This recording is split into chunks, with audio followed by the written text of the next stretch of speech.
अभी हमने देखा x, v और a इन तीनों के मैथमेटिकल रिलेशंस क्या है, कौन कहाँ मिनिमम कहाँ मैक्सिमम होगा। ठीक है, एक बार ब्रीफ रिवीजन ले लेते हैं इसका और यहाँ पर फिर से हम इनकी वैल्यूज लिखेंगे। मुझे आप ये बताओ x का कोई फॉर्मूला है? x का कोई फॉर्मूला है? नहीं, x तो डायरेक्ट मेजर कर रहे हैं। ठीक है, तो x की मिनिमम और मैक्सिमम वैल्यू देखते हैं। x मिनिमम कितना होगा? 0। x मैक्सिमम कितना होगा? अब लिखता हूं उसके साइड में कहां होगा। ये कहां होगा? Very good. ये कहां होगा? Very good. अब मीन की जगह m लिखूंगा, एक्सट्रीम की जगह e। ये हो गई x के लिए कहानी, टप्पा साइड में। ठीक है, इसके बाद हमने a देखा था। a का मैथमेटिकल रिलेशन क्या आया था? मैथमेटिकल रिलेशन बताओ। आया था कोई formula? Minus omega square. a नहीं था, x था। ठीक है, ये रिलेशन है। ठीक है, अब मुझे बताओ a मिनिमम कितना होगा? a मिनिमम कितना होगा? 0। ठीक है, a मैक्सिमम कितना होगा? Plus minus omega square a। कहां पे होगा 0? कहां पे होगा मैक्सिमम? ये हो गई एक ही कहानी साइड में। ठीक है, उसके बाद v का कोई मैथमेटिकल रिलेशन था? क्या था? Plus minus omega under root a square minus x square. ठीक है, v मिनिमम कितना होगा? v मैक्सिमम कितना होगा? Plus minus. ये v मिनिमम कहां पे होगा? ओ एक्सट्रीम पे। कहां पे? और मिनिमम मैक्सिमम कहां पे होगा? मीन पे। बोलो क्लियर है? समझे? हाँ, तो यहाँ पे x की वैल्यू 0, a की वैल्यू 0, v की वैल्यू प्लस माइनस ओमेगा है। यहाँ पे x की वैल्यू प्लस है, a की value minus omega square a, v की वैल्यू 0। यहाँ पे x की वैल्यू माइनस है, a की वैल्यू ओमेगा स्क्वायर a और v की वैल्यू 0। ये पूरी चीज अभी तक हमने देखी। ठीक है, और ये समझने के लिए जो भी इसका प्री रिक्विजिट था, differential equation, spring mass system, oscillation, periodic motion, SHM क्या होता है, सब कुछ हमने देख लिया। बोलो क्लियर है? समझ में आया? अब दोस्तों यहाँ पर अगर आप इन इक्वेशंस को देखोगे तो आपको एक चीज समझ में आएगी, x तो इंडिपेंडेंट है क्योंकि x को हम खुद नाप रहे हैं, x किसी पे डिपेंड नहीं कर रहा है। ठीक है, दूसरा यहाँ आप देखो a की वैल्यू किस पे डिपेंड कर रही है? x पे। ओमेगा तो कांस्टेंट है। v की वैल्यू किस पे डिपेंड कर रही है? x पे। तो मैंने एक ऐसा वीडियो बना के रखा हूं, मैं भी कोशिश कर रहा हूं कि एक सीरीज बनाऊं एंट्रेंस के लिए, नीट, जेई एडवांस और हो सके तो ओलंपियाड्स के लिए। ठीक है, तो उसमें जो सबसे पहला टॉपिक है वो है functions.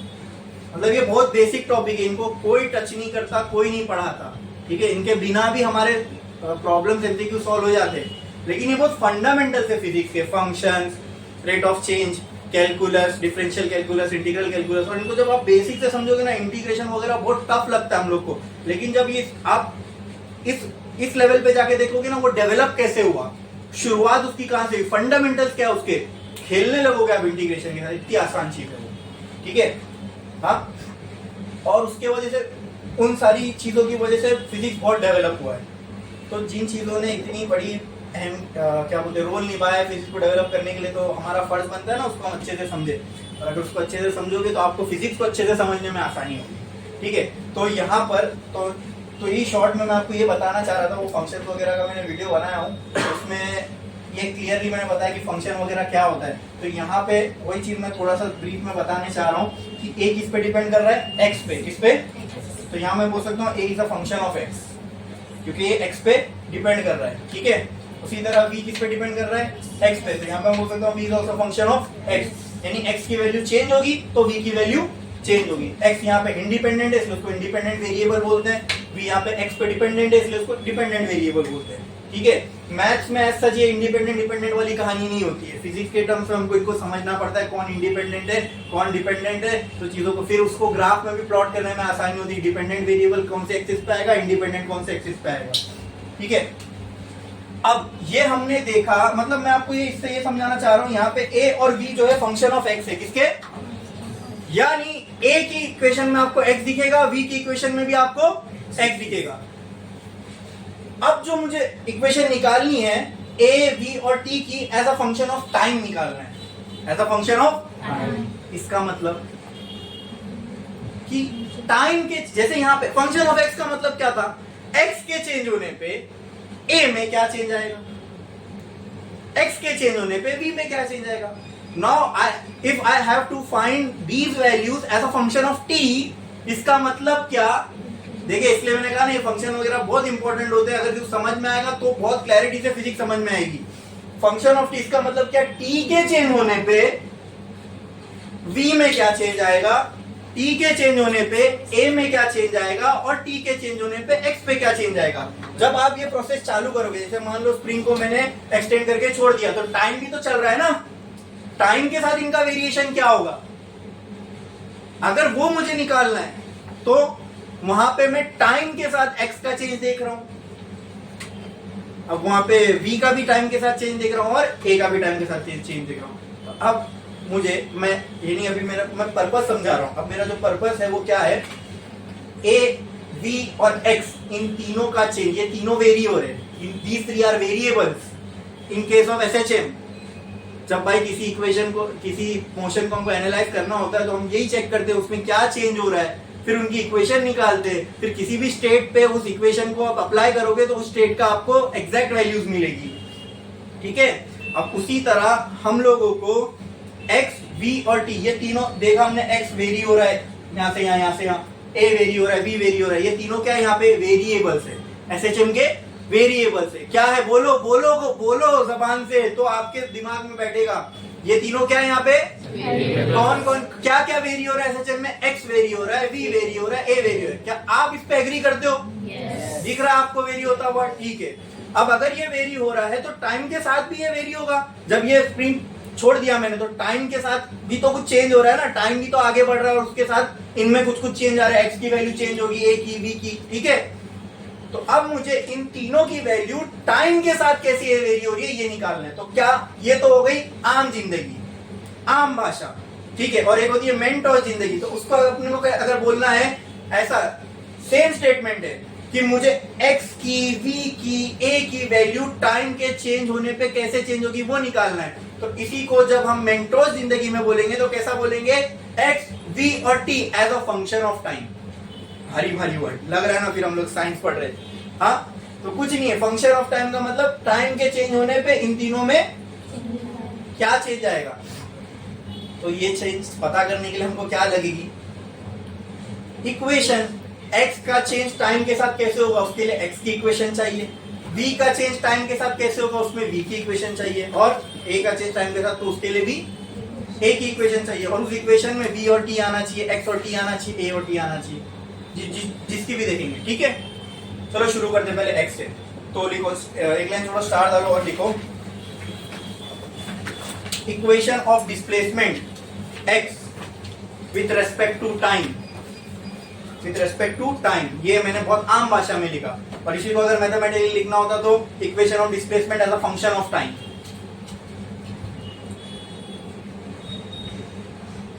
Equation of displacement bracket में लिखो x विद रिस्पेक्ट टू पूरा मत लिखो, v r t ऐसा लिख दो, v dot r dot t, और टाइम ब्रैकेट में लिख देना स्मॉल t। लिखा आपने, हाँ ये सही था ना, ब्रीफली हमने सब चीज देखी इसके अंदर, अब तक जो किए थे सब कवर हो चुका है इसके अंदर, ठीक है। वो जितने बड़े बड़े कैलकुलेशन थे सब सब सब करके ये सब आया था। तो लोग क्लियर है, हाँ। अभी हम लोग क्या देखने जा रहे हैं कि टाइम के साथ x की वैल्यू कैसे चेंज होगी, ओके।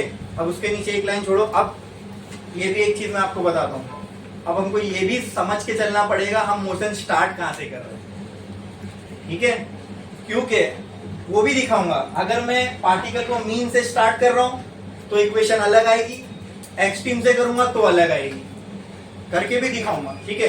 तो सबसे पहले हमको ये तो देखना है कि डिस्प्लेसमेंट टाइम के साथ कैसे वेरी हो रहा है, बट ये भी अब जरूरी है कि स्टार्ट कहाँ से हो रहा है। तो पहले लिखो व्हेन, एक लाइन थोड़ा लिखो, स्टार डालो, लिखो when particle start from mean position, when particle start from mean position, when particle starts from mean position,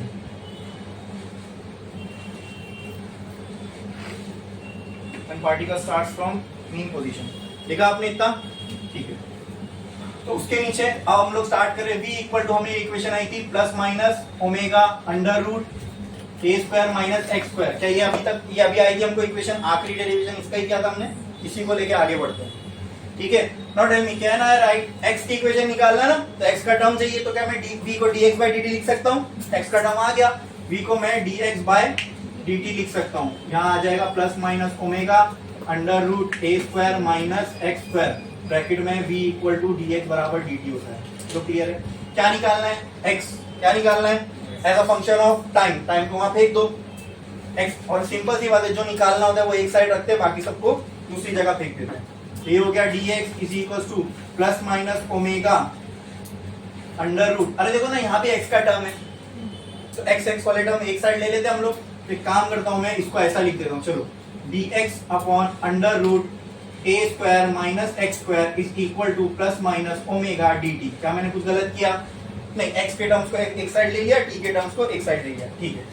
अब ये dx है, ये dx है, इससे x निकालना है, तो क्या करना पड़ेगा, इंटीग्रेट। तो क्या करूंगा यहाँ, इंटीग्रेटिंग बोथ साइड, तो मैंने कर दिया इसको इंटीग्रेट 1 अपॉन अंडर रूट ए square minus x square dx। क्या मैंने कुछ गलत किया? मैं खाली dx को खसका के लिख दिया, ठीक है, इक्वल टू यहाँ क्या हो जाएगा, बोलो बोलो बोलो, integration plus minus omega dt।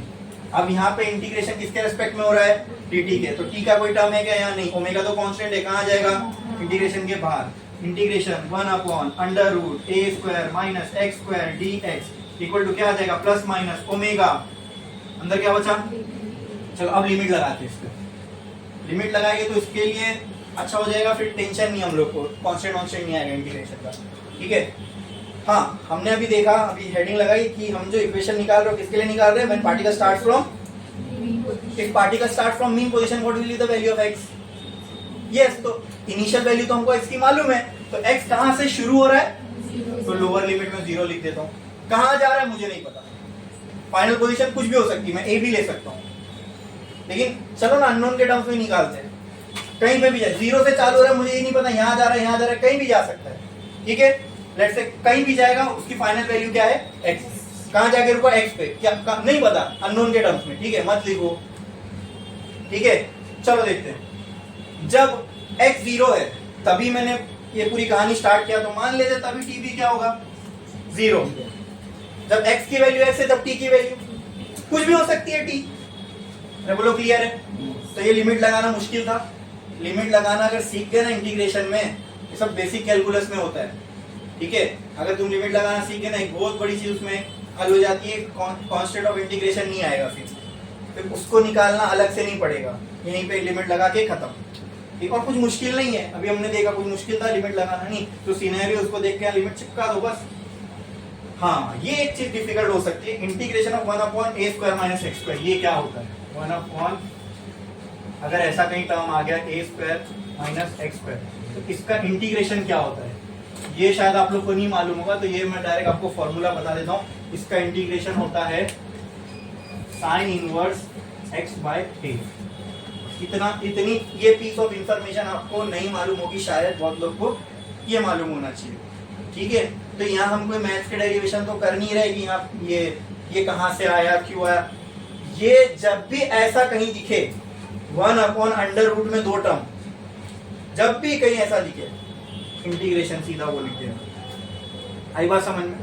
हाँ, तो इसको याद करना पड़ेगा फॉर्मूले को, चलो क्लियर है। तो बताओ इसको उसके टर्म्स में कैसे लिखूं मैं, अब इंटीग्रेशन अप्लाई करना है मुझे, तो कैसा लिखूं, साइन इनवर्स, यहाँ लिख दूंगा साइन इनवर्स ब्रैकेट में x अपॉन कैपिटल ए, यही आएगा। हाँ, वहां पे जो या फिर इसको ऐसा समझ लो, ए स्क्वायर माइनस बी स्क्वायर, तो यहाँ पे क्या आ जाएगा, यहाँ पे क्या था, हाँ, बी बाय ए, ऐसी कुछ जनरल टर्म्स में फॉर्मूला है, हमको हमारे केस में अप्लाई करना है तो ऐसी होगा।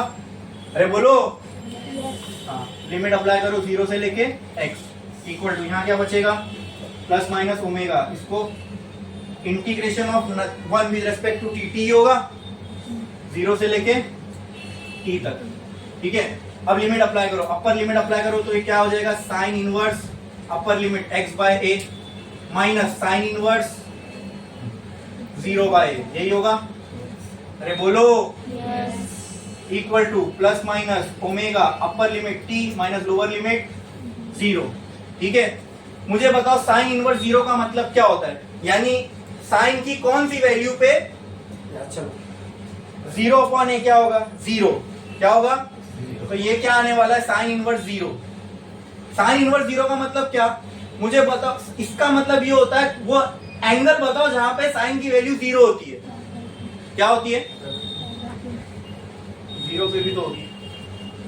हाँ, वो इजी वैल्यू लो ना, 180 लोगे तो फिर पाई वाई पुट करना पड़ेगा।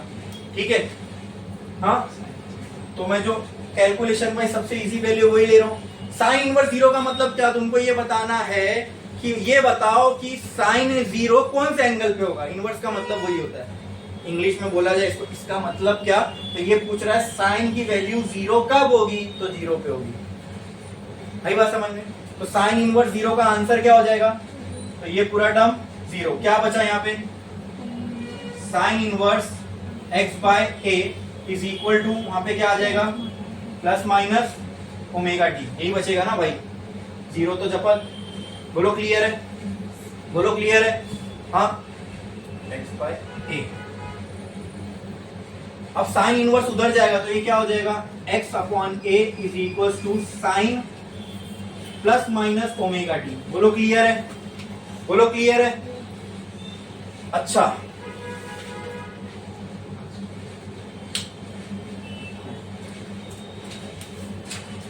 इसके आगे का पार्ट में इधर कर रहा हूं, ध्यान दो।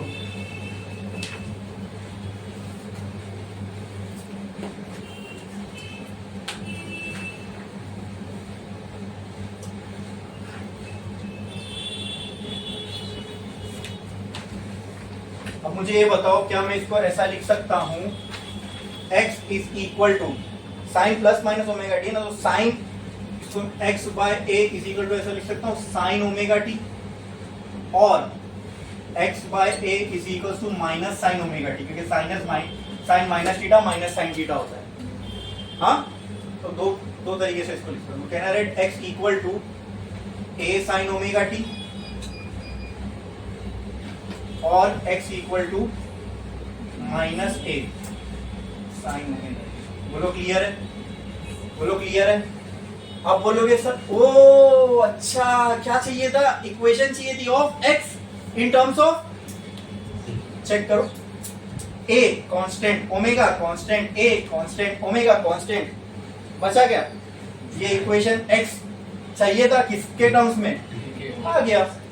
बट सर x की दो वैल्यू आ रही है, एक पॉजिटिव और एक नेगेटिव, इसका कोई आंसर दे सकता है। अब मुझे क्यों पॉजिटिव क्यों नेगेटिव आ रही है, बोलो, कोई दे सकता है आंसर। एक्सट्रीम पे, एक्सट्रीम पोजीशन जब लेफ्ट में जाएगा तो, एक्सट्रीम से नहीं, मीन से। हमने हेडिंग क्या लगाया, पार्टिकल कहां से स्टार्ट हो रहा है, जब पार्टिकल स्टार्ट मीन से हो रहा है, तो मैं ये थोड़ी बोला मीन से स्टार्ट होके लेफ्ट जा रहा है, मैंने सिर्फ कहा मीन से स्टार्ट हो रहा है। तुम मीन से स्टार्ट करके लेफ्ट में जा सकते हो, मीन से स्टार्ट होके, तो पॉसिबिलिटी तो दोनों है, एक्स नेगेटिव भी हो सकता है, अगर राइट में जाएगा तो एक्स क्या होने लगेगा, अगर लेफ्ट में जाएगा तो एक्स क्या होने लगेगा। देखो खुद ब खुद दोनों आ गई, हमने तो सोचा भी नहीं, लेकिन इक्वेशन में खुद दोनों आ गई।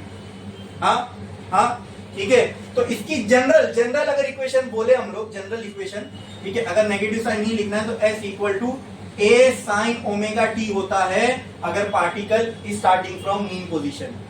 हाँ, और ये इक्वेशन देख के मैं ये भी बोल सकता हूँ मीन से स्टार्ट हुआ, राइट में जाने वाला है। अब आप समझ रहे हैं मेरी बात, मैं क्या बोल रहा हूँ, यहाँ पे साइन भी कुछ बोलना चाह रही है। ये इक्वेशन क्या कह रही है, x मीन पोजीशन से शुरू हुआ और कहां जाने वाला है, राइट में। ये इक्वेशन भी यही बोल रही है, x मीन से शुरू हुआ लेकिन माइनस क्या कह रहा है, लेफ्ट में जाएगा। बोलो क्लियर है, बोलो क्लियर है। एक्सट्रीम के लिए देखें, एक्सट्रीम के लिए देखें। हाँ चलो आओ देखते हैं, वहीं से शुरू करो, खाली लिमिट चेंज करना पड़ेगा। हमने शुरुआत मीन से की थी, जब एक्सट्रीम से करेंगे तो यहीं से शुरू करूं क्या? खाली लिमिट ही तो चेंज करना है, यहां से शुरू करता हूं। चलो, when particle start from extreme position. अच्छा दोस्तों, मुझे आप ये बताओ कि ये समझ में तो आ रहा है ना?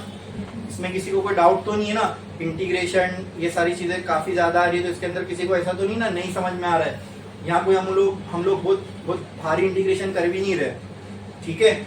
और जितना कर रहे हैं मैं पूरा आपको एक एक चीज बता रहा हूँ क्या हो रहा है। तो इसमें किसी को कोई डाउट है? अभी तक कोई ऐसी चीज है जो ऐसा लगे कि मुझे समझ में नहीं आ सकती है, मेरे समझ में ही नहीं आया? बोलो, है कोई ऐसी चीज? पक्का समझा? पढ़ू आगे? ठीक है। अब ये इसका मतलब क्या? When particle starts from extreme position, इसका मतलब मैं ये बोल रहा हूँ, हमने इससे पहले ये सोचा था कि पार्टिकल बीच में था, यहां से उसका मोशन शुरू हुआ। अब नहीं, अब मैं क्या बोल रहा हूँ, पार्टिकल एक्सट्रीम पे, यहां से उसका मोशन शुरू हो रहा है, तो यहाँ पे टाइम अब क्या होगा? 0। अब एक्सट्रीम से शुरू हो रहा है तो एक्सट्रीम का टाइम क्या होगा? 0। चलो पहले वो इक्वेशन लिख लेता हूँ। इक्वेशन थी मेरे पास 1/a² minus x² dx equal to integration plus minus omega dt। ठीक है, एट टाइम। अब शुरू कहां से कर रहे हैं? एक्सट्रीम से, तो लोअर लिमिट क्या होगी? एक्सट्रीम, यानी x कहां से शुरू हो रहा है? एक्सट्रीम से, तो एक्सट्रीम पे a। बोलो। अच्छा, अब ये भी सोचो, एक्सट्रीम पे भी दो एक्सट्रीम है, एक प्लस एक माइनस है, तो अगर मैंने यहाँ a लिखा, इसका मतलब मैं particle starting from extreme position and moving left. Plus है ना? प्लस है ना? तो वहां से कहां जाएगा? लेफ्ट साइड जाएगा, ठीक है? एंड मूविंग लेफ्ट, ठीक है? जब प्लस ए पे है तो लेफ्ट जाएगा, तो प्लस है तो वहां से कहां जाएगा? लेफ्ट ही जाएगा ना, ठीक है? शुरुआत कहां से इसकी? ए की, और कहां खत्म हो सकता है? पता नहीं, कहीं भी एक्स पे, तो इसको एक्स। जब शुरुआत हुई वहां पे टी कितना था? 0। और जब ये एक्स पे पहुंचेगा, जब टी की वैल्यू कुछ भी हो सकती है, टी। बोलो इसका इंटीग्रेशन, इसका integration sine inverse X by A हो गया। इंटीग्रेशन लिमिट लगा दो, upper limit X, lower limit A is equal to, यहाँ पे प्लस माइनस ओमेगा बाहर, T, lower limit 0, upper limit T. Clear है? अब इसको लगाओ लिमिट, साइन इनवर्स क्या हो जाएगा? X by A minus sine inverse A bye ए। ओहो, कुछ आ गया, ठीक है? प्लस माइनस ओमेगा बस टी।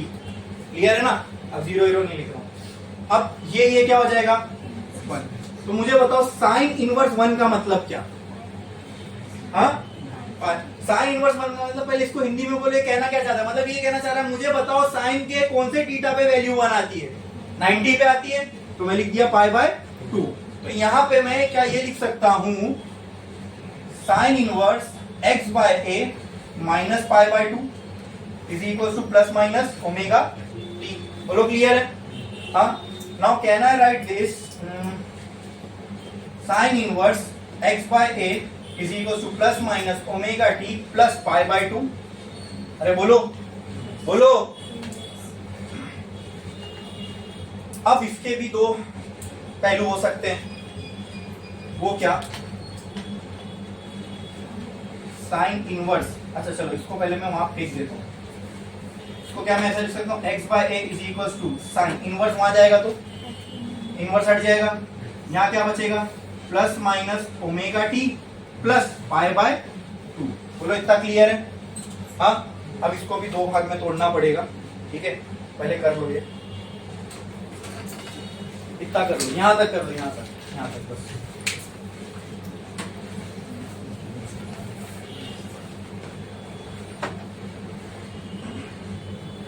और एक चीज बोलता हूँ, यहाँ ध्यान दो, x बाय ए को मैं ऐसा लिख सकता हूँ क्या? साइन π/2 तो पॉजिटिव ही है ना, π/2 पहले लिख दिया, प्लस माइनस ओमेगा टी बाद में। तो क्या मैंने कुछ गलत किया? ठीक है, ये रख, लिख, यहां तक ही लिख दो, ठीक है? इसके आगे का हम लोग करते हैं। करो जल्दी, करो जल्दी, छापो।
हो गया? चलिए लिख दो।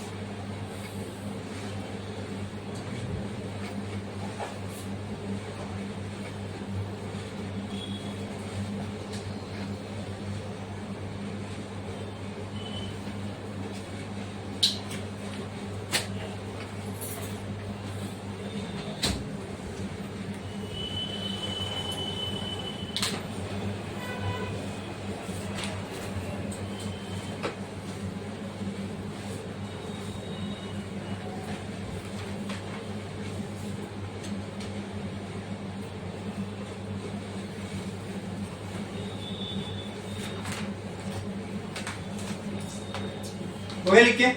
एंड में बस ये लिख देना, मैं particle start from mean position में ये लिख सकता हूँ प्लस माइनस ए साइन ओमेगा टी। सही होगा नहीं? मीन से स्टार्ट हुई तो प्लस माइनस ए साइन ओमेगा टी लिख दो। और आपको पता है मैं हमेशा बोला करता था आपसे कि ये स्टैंडर्ड फॉर्म है इक्वेशन का, यहाँ पर जो भी होगा उसकी मैक्सिमम वैल्यू साइन या कॉस के फंक्शन के बाजू में होगी। अब मैंने शुरू में तो स्टैंडर्ड फॉर्म लिखा नहीं था इक्वेशन का, अभी हमने इस इक्वेशन को डिराइव किए, तो जब हमने डिराइव किया तो ऑटोमेटिकली देखो क्या यहाँ पे मैक्सिमम वैल्यू नहीं आई। किसकी मैक्सिमम वैल्यू है? ये एक्स की। अब इसको करंट की इक्वेशन से कंपेयर करो। यहाँ जब करंट होता था तो यहाँ पे हम क्या लिखते थे? I is equal to I naught sine omega T.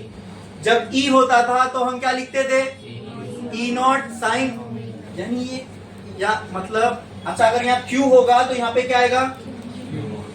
मतलब क्या कहना है इसे? अल्टरनेटिंग करंट के अंदर करंट ऑक्सीलेट कर रहा था, तभी तो उसकी इक्वेशन ये आई ना, ये ऐसे ऑक्सीलेट कर रहा था। या ये भी बोलना सही होगा कि करंट एसएचएम परफॉर्म कर रहा था, हाँ, क्योंकि करंट की इक्वेशन ये आई थी।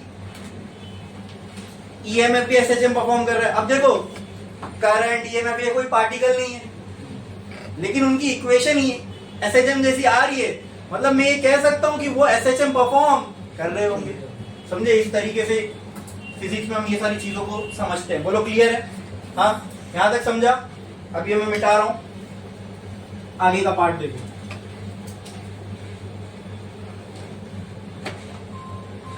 अगर x की इक्वेशन आ गई, इसका वजह साइलेंट कर दो, दोबारा नहीं बजना चाहिए। यहाँ तक और बैग में रखो। मैं बोला मैं आप लोगों को बेंच के नीचे रखने से मना क्यों? फोन साइलेंट करो, बैग में रखो।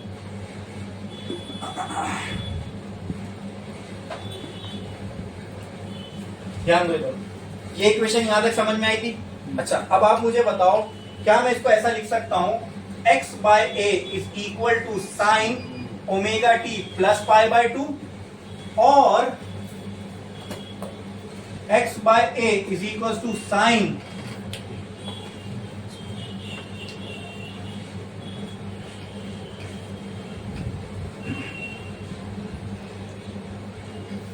और x equal to sine omega T minus pi by 2, दोनों लिख सकता हूं। अच्छा, ये आपको पता है साइन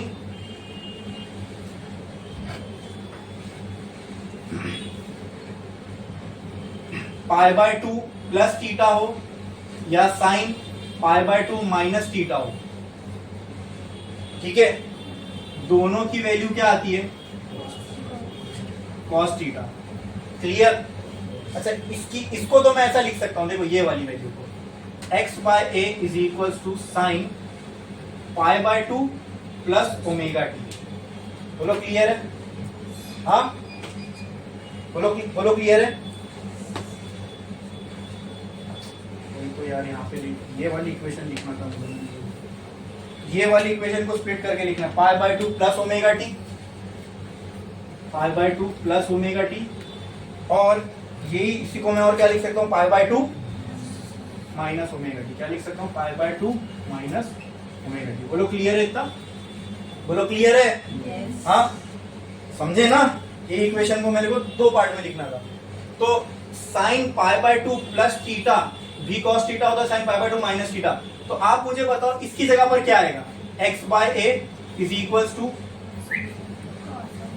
कॉस ओमेगा टी, और x by A is equal to, तो यहाँ पे कोई टेंशन लेने की बात ही नहीं है, दोनों की वैल्यू सेम ही आ रही है। ठीक है?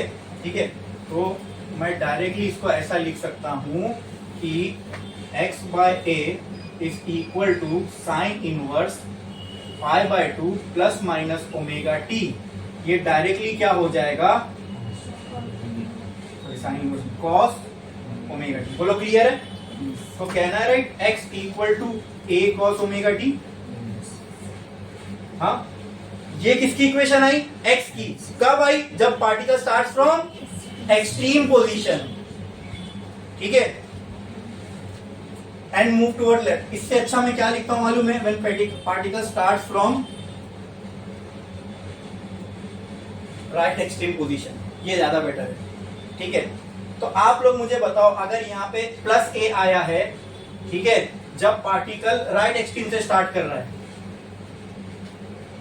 इफ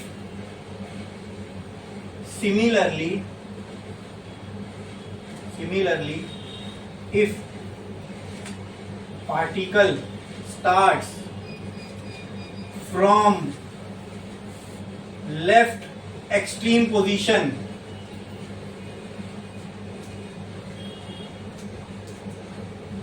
मुझे बताओ x की वैल्यू क्या आएगी? हाँ, देखो मीन से स्टार्ट हो रहा है तो यहाँ साइन का टर्म आ रहा है। अगर एक्सट्रीम से स्टार्ट हो रहा है तो एक एक्सट्रीम में अगर प्लस कॉस, मीन में दोनों आ गए, प्लस ए साइन ओमेगा टी माइनस ए साइन ओमेगा टी। एक्सट्रीम में भी दो एक्सट्रीम्स है, तो एक राइट एक्सट्रीम से अगर शुरू करूंगा तो ए कॉस ओमेगा टी आ रहा है, तो अगर लेफ्ट एक्सट्रीम से शुरू करूं तो माइनस ए कॉस ओमेगा टी आएगा। खत्म। चाहिए तो आप घर पे इसको करके देखना। यहां पर लिमिट में यहाँ ए की जगह क्या आएगा? माइनस ए, बाकी सब सेम, ठीक है। तो यहाँ आपको -1 बचेगा, कहाँ पे? यहाँ पे, ठीक है। तो -1 का होगा 270 पे, ठीक है। फिर वो 270 दोगे तो माइनस कॉस आएगा, ऐसी होगा, ठीक है। क्लियर है? तो अब हम लोगों को x की सारी कंडीशंस हमको मालूम पड़ गई। x अगर मीन से स्टार्ट हो रहा है तो, अभी आपके मुंह पे होना चाहिए, x अगर मीन से स्टार्ट हो रहा है तो इक्वेशन बोलो x की with respect to time. Plus minus अभी छोड़ो, सिर्फ साइन और कॉस के टर्म में बताओ। x अगर मीन से स्टार्ट हो रहा है तो a sine omega T, x अगर एक्सट्रीम से स्टार्ट हो रहा है तो ये दो एकदम क्लियर होना चाहिए दिमाग में। फिर इसके अंदर डिटेल्स ऐड करते जाएंगे तो साइन और वो सब आएगा। x मीन से स्टार्ट हो रहा है, राइट में जा रहा है तो राइट में जा रहा है, एक और x मीन से स्टार्ट हो रहा है, राइट में जा रहा है, मीन से स्टार्ट हो रहा है तो एक इक्वेशन दिमाग, हाँ, मीन से स्टार्ट हो रहा है तो साइन रहेगा, एक्सट्रीम से स्टार्ट हो रहा है तो मीन से स्टार्ट हो रहा है तो राइट में जा रहा है, मीन से स्टार्ट हो रहा है लेफ्ट में जा रहा है, पार्टिकल एक्सट्रीम से स्टार्ट हो रहा है, मैं बोला ही नहीं राइट एक्सट्रीम की लेफ्ट एक्सट्रीम, पार्टिकल एक्सट्रीम से स्टार्ट हो रहा है तो खाली इक्वेशन बताओ, प्लस माइनस भी मत बोलो, ए कॉस ओमेगा टी। अब राइट एक्सट्रीम से स्टार्ट हो रहा है, लेफ्ट एक्सट्रीम से स्टार्ट हो रहा है, हाँ, ये चीज क्लैरिटी होनी चाहिए चीज की दिमाग में, ठीक है। मतलब x जो है टाइम के साथ कैसे वेरी होगा ये भी हमने जान लिया। बोलो क्लियर है? अब मैं क्या करता हूँ, एक जनरल इक्वेशन बनाऊंगा। जनरल इक्वेशन का मतलब क्या? अब ये 4 इक्वेशन, एक इक्वेशन सबके लिए ट्रू होना चाहिए। अब देखो अब जनरल इक्वेशन कैसे बनाते हैं।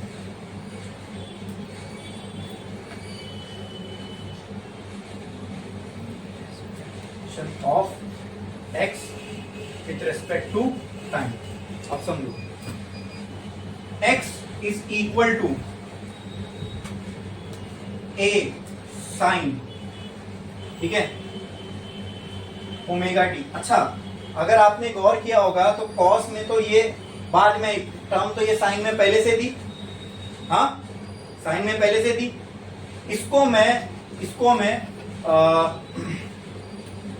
ऐसा लिख सकता हूँ क्या? Omega T plus minus omega T पहले, प्लस माइनस ओमेगा टी पहले और पाई बाय 2 बाद में, पाई बाय 2 बाद में। बोलो क्लियर है? ये लिखा आपने, बचा हुआ पार्ट एक्सट्रीम वाला। तो एक काम करो, पहले एक्सट्रीम वाला पार्ट लिख लो, फिर जनरल इक्वेशन लिखेंगे। पहले यहां तक लिख लो, पहले यहां तक लिख लो, ये हो गया ना।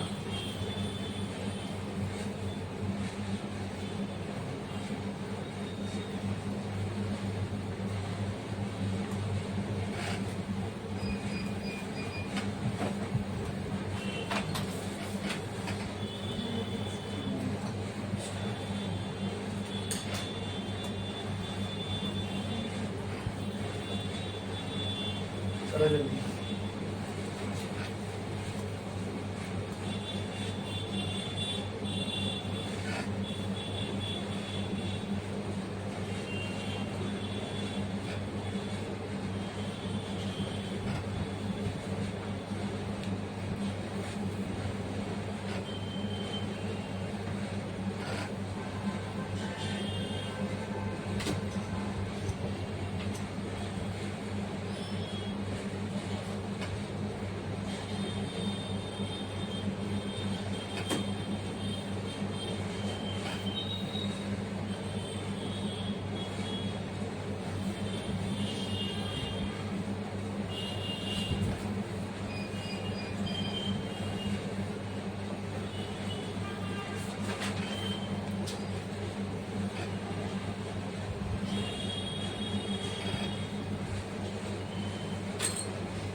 हो गया।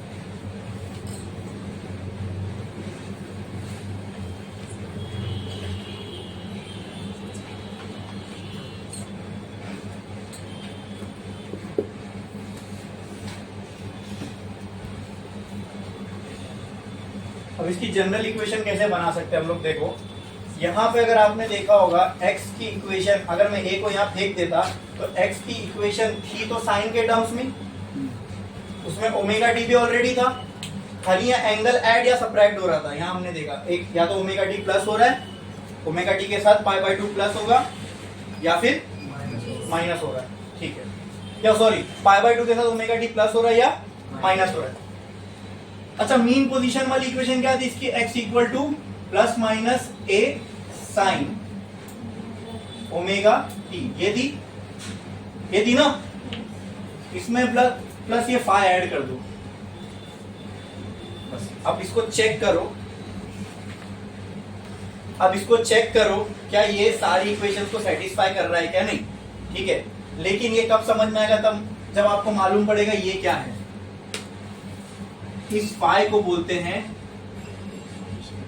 Initial phase. क्या बोलते हैं सर? ये इनिशियल फेज क्या है? कुछ नहीं।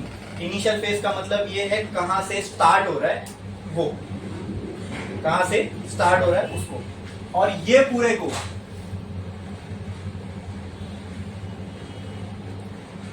इसको बोलते हैं फेज।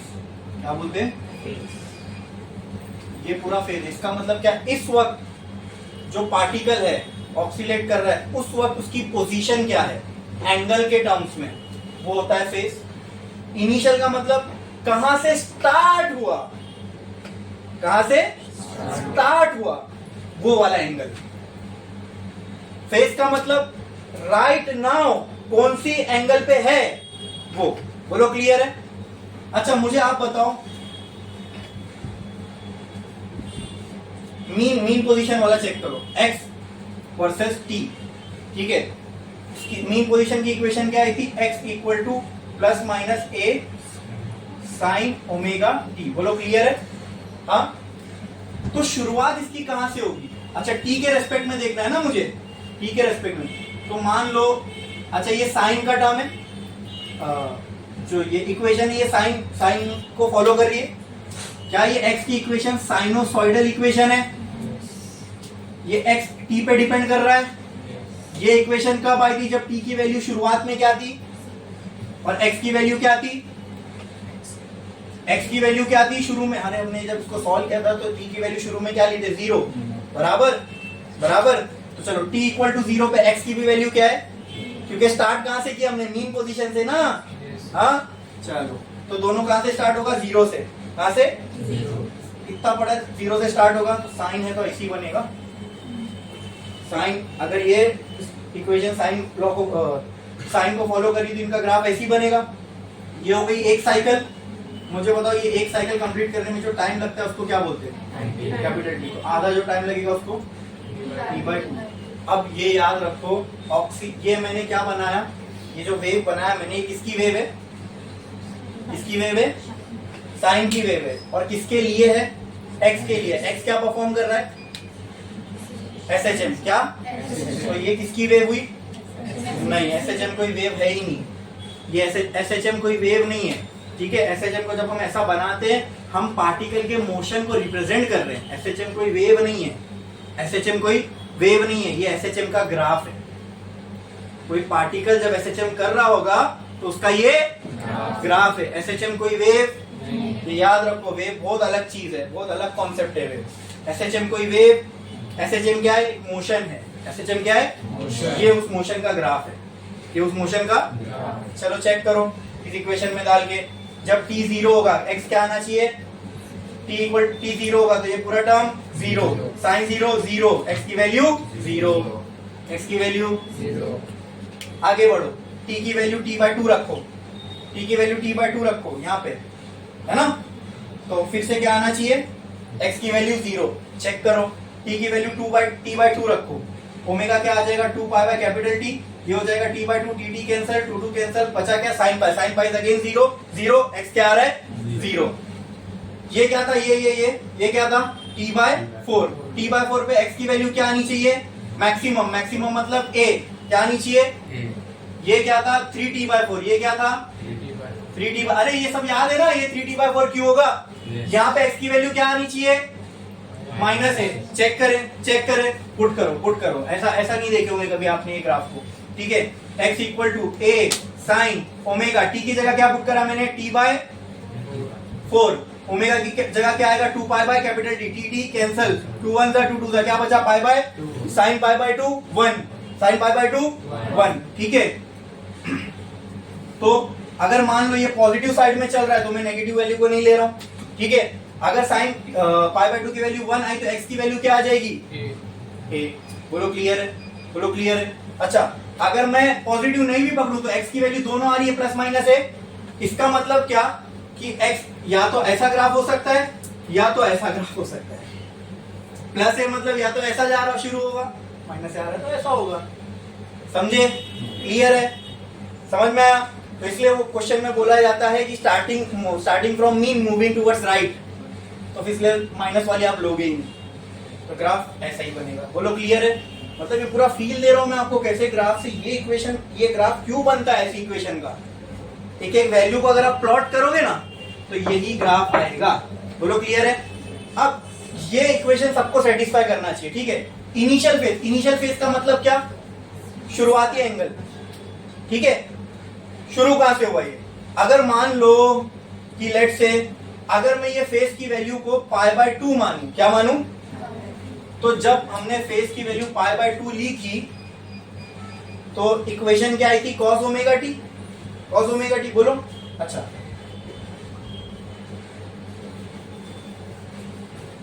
ये मीन की इक्वेशन है, राइट?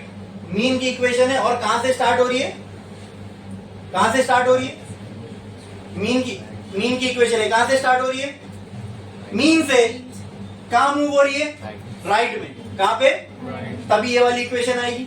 हाँ, अगर मान लो ये शुरू यहां से हुआ होता, शुरू यहीं से हुआ होता तो ये ग्राफ कुछ ऐसा आता। हाँ, ये कॉस का ग्राफ है। कॉस का ग्राफ शुरू cos 0, मतलब अगर ये x होता और अगर ये t होता, ठीक है, तो t इक्वल टू 0 पे x की वैल्यू क्या आ रही है? a। क्या आ रही है? a।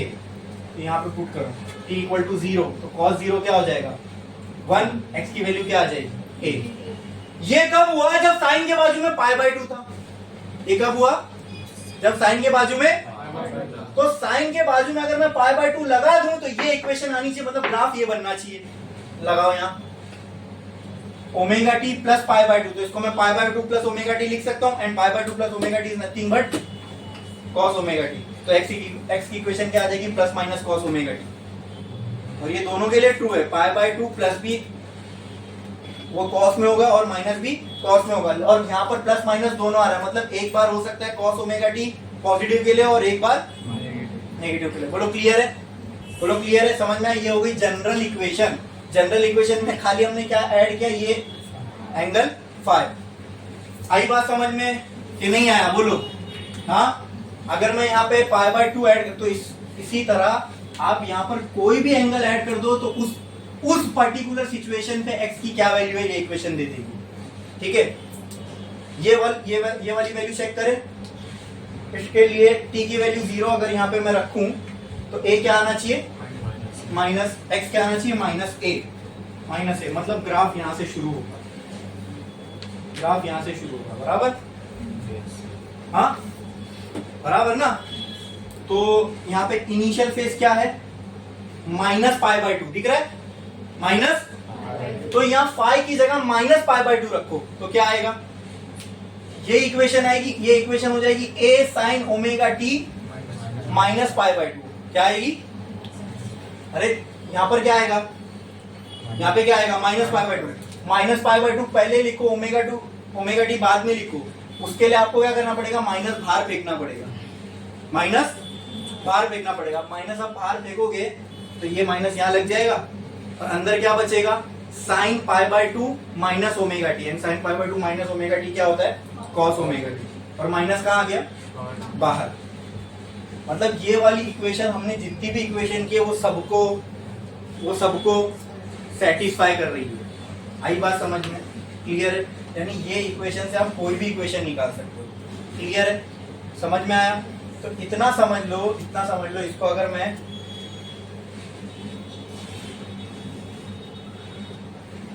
वो जो हमने मीन और एक्सट्रीम का देखा था ना उसके टर्म्स में अगर बनाओ, ये माइनस a, ये x इक्वल टू 0, ये प्लस a, ठीक है। तो यहाँ पे फाई की वैल्यू 0, राइट में अगर जाऊंगा तो यहाँ फाई की वैल्यू π/2, ठीक है। फिर अपोजिट में आया तो π/2 और ऐड हो गई, तो यहाँ फाई की वैल्यू रिटर्न आते वक्त कितनी हो जाएगी? पाई। फिर यहाँ जाऊंगा, फिर π/2 प्लस इतना हिस्सा π/2 है तो इतना हिस्सा भी क्या होगा? यहाँ से यहाँ गया π/2 ऐड हो गया, यहाँ से यहाँ गया 2π/2 मतलब पाई, यहाँ से यहाँ गया 3π/2, तो यहाँ पे फाई की वैल्यू कितनी होगी? 3π/2। फिर वापस इधर गया 4π/2, 2π। आई बात समझ में? अब इसको ग्राफ में प्लॉट करो, x वर्सेस टी प्लॉट करो 0 x इक्वल टू 0 पे इनिशियल फेज, ठीक है 0। अब इसको जहां से आप शुरू करोगे ना वो ग्राफ आपको मिलता जाएगा। अगर मान लो फाई की वैल्यू 0 है, यहां से शुरू करे ग्राफ ये मिलेगा। मैं एकदम आसान कर रहा हूं आपके लिए। अगर आपको बोला है कि ये एक्सट्रीम राइट से शुरू करे तो ग्राफ पाई बाय 2 के बाद स्टार्ट करो, ठीक है। अगर बोल रहा है कि एक्सट्रीम लेफ्ट से शुरू हो रहा है तो ग्राफ कहां से स्टार्ट करो 3 पाई बाय 2, ये 1 पाई बाय 2, ये 2 पाई बाय 2, ये 3 पाई बाय 2, तो यहाँ ग्राफ यहाँ से स्टार्ट होगा। आई बात समझ में? क्लियर है? अरे समझा कि नहीं समझा? बोलो, पक्का समझ में आया? अगर हम लोगों को ये बोला गया कि डिस्प्लेसमेंट की इक्वेशन बताओ as a function of time, तो क्या हम बता सकते? बता सकते? नहीं बता सकते? बता सकते, ठीक है। क्या आएगी इक्वेशन अगर पार्टिकल मीन पोजीशन से स्टार्ट कर रहा है तो? x इक्वल टू, बोलो, प्लस माइनस ए, प्लस माइनस मत लगाओ। अगर मीन से स्टार्ट कर रहा है तो, अगर एक्सट्रीम से स्टार्ट कर रहा है तो a cos ओमेगा t, ठीक है। मीन से स्टार्ट कर रहा है, राइट में जा रहा है तो, और लेफ्ट में जा रहा है तो, एक्सट्रीम से स्टार्ट कर रहा है और लेफ्ट में है, एक्सट्रीम से स्टार्ट कर रहा है और राइट में। क्लियर है ये चीज? अब मेरे को ये 4 इक्वेशन नहीं याद रखनी है, तो उसके बदले की एक इक्वेशन क्या होगी? प्लस माइनस ए साइन प्लस। क्लियर है? समझ में आया? ये सब लिख लिए थे। जनरल इक्वेशन लिखे, जनरल इक्वेशन लिखो खाली बस।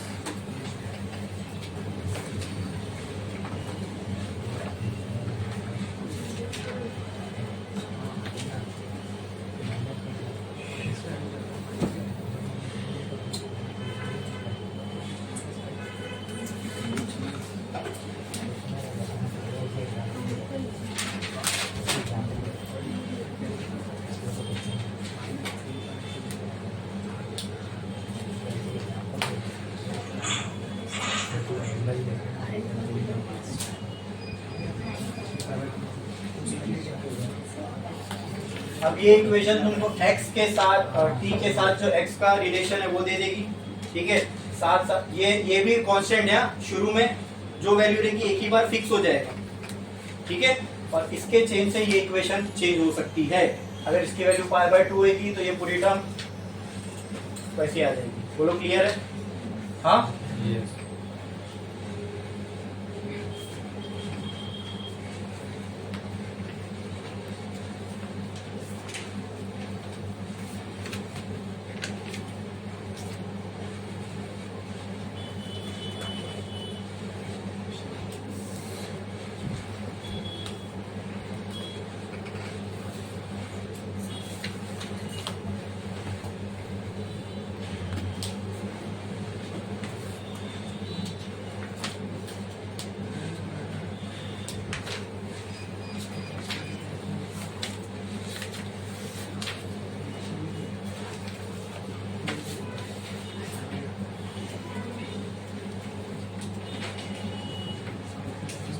तो आज के लिए बस इतना ही। अगर इससे हम लोग नेक्स्ट लेक्चर में हम लोग